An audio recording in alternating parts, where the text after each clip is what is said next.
So we've started learning a bit about the history of theatre. So when looking at the history of theatre, we looked at a timeline that Chip showed us physically by talking to us about each step as he went along. As part of what we've had to do over summer, we had to write ourselves a sort of timeline for the types of theatre and the development of theatre itself. I'm going to do a blog on it as well, just to consolidate that knowledge as well. So I've written mine out in pages, so Greek theatre and medieval theatre, but I'm just going to talk briefly about the development of the theatre itself. So we start off with Greek theatre. Greek theatre was probably sort of the original theatre. It started off as sort of one person would direct an act. There would only be one person on stage at a time. And it was very much about just public speaking. There wasn't a lot of action. There may have been some sort of story to it, but it was often the idea was to sort of appease the god Dionysia. I'm not sure how to say it, but to honour the god. So that's why it was created, and then they created and developed on it more, so that there were three main genres: tragedy, comedy and satire. And those looked at the different styles that people would go to watch. They were put on in these massive amphitheatres made of stone. Often they were set up and up on these hills, constructed. That's the word I was looking for. On the hillside. The acoustics were really good, and they were sort of set out with three main layers to them. So there was the orchestra, the scene, and the audience. So the orchestra was the stage itself, where the play takes place and where the action takes place. Then the scene was the building behind it, which the actors, as it developed, they had sort of had three main actors and then developed into a chorus as well, which I'm going to talk about briefly. But this is where the chorus and the actors would go and change costume, and sometimes they would paint the background and the setting onto these buildings. And then the final part was the audience. So it was a rising circle around the orchestra, and that's where they would sit and watch the actual performance. The chorus was a group of actors that commented and described the play as it was happening. So they might use dance, they might use songs, they might use placards to describe what's going on, and this was often used because the amphitheatres were so large at this time, to sort of show the whole audience what's going on, because you can't always hear. I mean, they had the aid of things like masks, which would help them project their voices, and over-exaggerated costumes, but they still had the aid of the chorus, which helped an awful lot. So that was like the first theatre. Theatre then developed in sort of the medieval period, so that's probably the next stage that I'll talk about. So medieval period was sort of the development of a similar sort of idea behind. Beforehand, we'd have Greek theatre. They were idea of appeasing a certain god. In medieval theatre, they used theatre to tell the teachings of the church. So it was all about Christian ideas. Obviously, this was a time where Christianity was a major thing in people's lives. It was highly preached about, and it was very important that you would follow Christianity. It was even probably more important than the government then, because a lot of religious things were how the government was run. However, in lots of churches, or with reading religious scripts and stuff from Christianity, a lot was written in Latin at this time, so not everybody could read Latin or had that education. So the theatre in medieval times allowed these religious teachings in the Bible to be projected to a wide range of audiences, even those who didn't understand Latin. So they would tell the same stories. They had an interesting way of actually doing this kind of theatre. So they'd have it so the actors would never would always face the audience when speaking, only ever face each other when the other person was talking. It was very much abstract in the sense that they would always talk to the audience, that there wasn't a lot of physical action between them. It would always be the description of something happening. So say for example they fight, it would always be them announcing that they fight, and that was sort of similar to Greek theatre but perhaps a bit more modern in its ideas, and also the fact that it was telling religious stories. The way that they also managed to get the wider range of audiences and more accessible to more people is the invention of pageant wagons.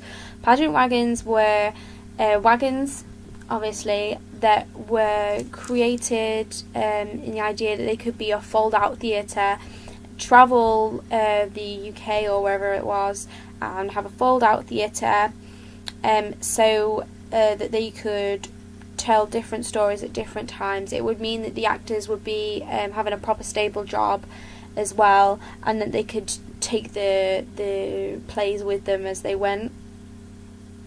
They were always temporary, so they'd move from place to place. Costume was basic garments from the church initially, so it was whatever they had in it. In a sense, like if they had an angel, it would be a garment and then some wings stuck on, and a soldier or a knight, it would be armour. So it would be very much what they had accessible to them. But as it started to develop, the costumes started to develop as well, because it became more important, like when depicting gods and things, they had more access to better costume. But I think it was more about simplistic ideas of just trying to tell the stories of the church rather than all the fanciful stuff of set and costume and background and things like that. Next we go on to Commedia dell'arte.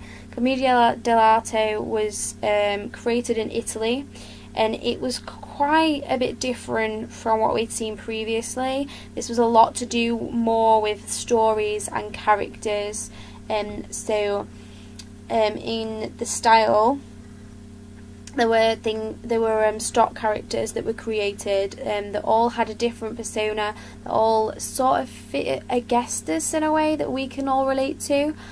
So there would be like a villain, the lover, sort of ideas that fit into society. This was a international kind of theatre because the dialogue and the language used, there was no language in terms of English, Spanish, Italian. It was all just gestures and noises, and the only words that they could say were their names, so you knew who they were. But I think this made it international in that sense, so it then became more accessible over a wider scheme of the world. They had different personalities as well, so it was more about the story's development, how these characters fit into that development, rather than trying to express stories about a religion or anything like that. I think it was more about the fun of theatre, so it was often improvised as well. So some of the stock characters, for example, would have a certain mask, a certain way they had to walk, and this would build up their characterisation. Often people who went to go see several of these different plays would know a certain character and what their quirks were like and get to know them and understand them a bit. So for example, I've written about a couple of characters in my timeline, but I'm just going to talk about two of them. The captain walks with a swagger. He's usually a Spaniard, played by a Spaniard, and he often talks at length about war. He is basically the idea like of an old war hero, but he's really a coward. And so the things that sort of show this off in his character are that he always has a sword. The way he walks is very manly and strong and holds himself very well, but whenever he's presented with any danger, he flees, and he never actually draws his sword, even though he's always got his hand on it. So that also shows how really he's a coward, but he acts like he's not. And also the character of the Doctor. The Doctor is the traditional medieval Doctor. He was usually quite large and had a large sexual drive. Often when it came to the masks were a major thing at this point, not to do with makeup, just masks themselves. And when it came to do with masks, the longer the nose, the bigger the sexual drive. Or also, I've also read about the more stupid the character is. So the Doctor, El Doctore, had a really large nose on his mask, a bulbous nose to show his sexual drive. It was huge, and he often dressed in a black traditional suit like the doctors used to. He wore a traditional cap, and often his mask was a half mask as well, like the beak traditional doctors used to wear in sort of the medieval periods as well. So that sort of showed a lot about character building there. Next we have Shakespeare. Obviously everybody knows quite a lot about Shakespeare. His development brought a lot of new ideas about language, I think. The major thing that he changed about theatre was its language. He invented a lot of new words, medical terms and slang, and different references to people in real life.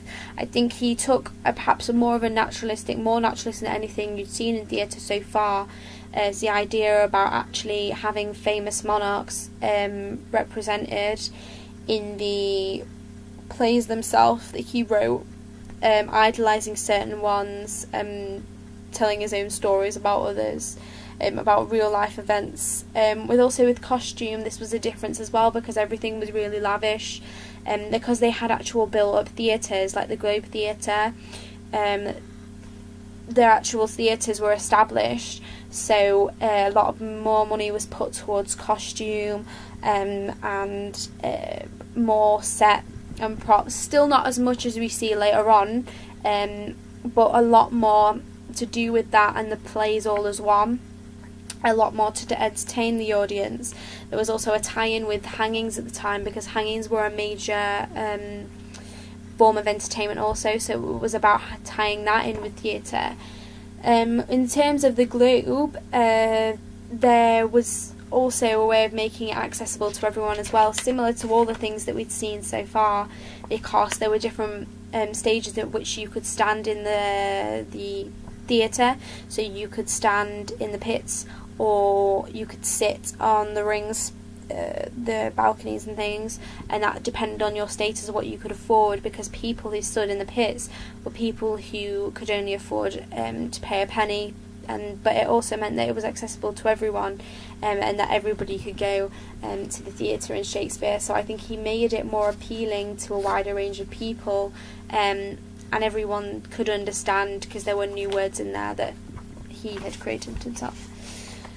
Next, we look at Restoration Theatre. Now, just before Restoration Theatre, you have to know about the history. So, in itself, there was a large gap when theatre and all things fun were banned during the Puritan regime. But afterwards, in 1660, Charles II began to rule, and he brought about new theatres, lavish new theatres, with loads of new technology. The idea that theatre was a lot more sexually explicit in language and what they were showing. Women were allowed to act, so it was a lot more carefree, less strict in the way that they do it. So also actors were allowed, became more famous and more desirable to go watch, and it was more about a happy sort of thing to go to the theatre for a trip, and it was more comedic. Previously we'd seen a lot of tragedies by Shakespeare, and more sort of serious plays. Obviously he had like romances and happier ones as well, but there were often more tragedies that he was well known for. And so in Restoration Theatre it was more to do with sexual and cheerful comedic kind of plays that were put on. Costumes themselves, there was a lot of money put into costume, and everything was very over the top, almost like the next thing that I go on to, the very melodramatic Victorian theatre. So Victorian theatre, as I said, very melodramatic. Even more development in the physical side of the effects. New theatres had been built along with schools, but new theatres. So the sort of look at trying to educate people to go into the theatre. New gas lighting had been introduced, so they could use lights more, they could use special effects. The first development of machinery, where they used on stage to sort of give certain effects to the audience. The idea was for the audience to go to the audience for the spectacle, to watch visual effects. It was less about the acting and the texts, it was more about what they came to see. They put horses on the stage, and it was supposed to amaze and wow people. However, this did make the theatres a lot more expensive. A trip to the theatre was seen as a luxury then, and people who had previously gone sort of in the Shakespearean times, even before then, it became less accessible to them. It was seen as something that targeted for the middle classes, and wasn't really something that the poorer people would go to see. There was also the introduction of the actor managers. So actor managers were people who ran, directed and starred in plays. These were people that wanted the play to be as they saw. So often they wouldn't write a play, but they would perhaps choose a Shakespearean play and do it as they wanted. They'd often star the lead role. And this was a sort of idea that I feel like the Victorian theatre was a lot more about people showing what they wanted to show, and using theatre as a platform to show off, rather than as a way to project an idea or to entertain, because only limited people could afford to go to the theatre. So then you also had many people that went to the theatre to see actors that they admired, so that was another reason why people wanted to go to the theatre as well. And mainly it was just the physical attraction of it all, rather than what it had been like previously with Greek theatre, when it all started about the dedication to some sort of god or a message that we're trying to send across. That is my timeline that I had written down. Obviously, I've excluded the things that we'd been learning in our lessons this year, talking about Brecht and Stanislavski and Berkhoff, and all the other, and Artaud. Those were more different ideas, taking more contemporary and a mix of all those previous kinds of theatre, putting them together. And so, looking at the development of theatre, like Stanislavski was really different in the way that he wanted things to be like real life naturalistic. I guess it could sort of be more like Victorian theatre, but then you've also got Artaud's probably more like either Commedia dell'arte or Greek, but is again quite different. So looking at how theatre, I feel, has become a lot more naturalistic, a lot more like real life, and less about trying to, even though some practitioners still do want to try and get a message across, like Brecht and Berkhoff, still trying to become more naturalistic, trying to entertain an audience rather than trying to preach about religion or some kind of god. Yeah.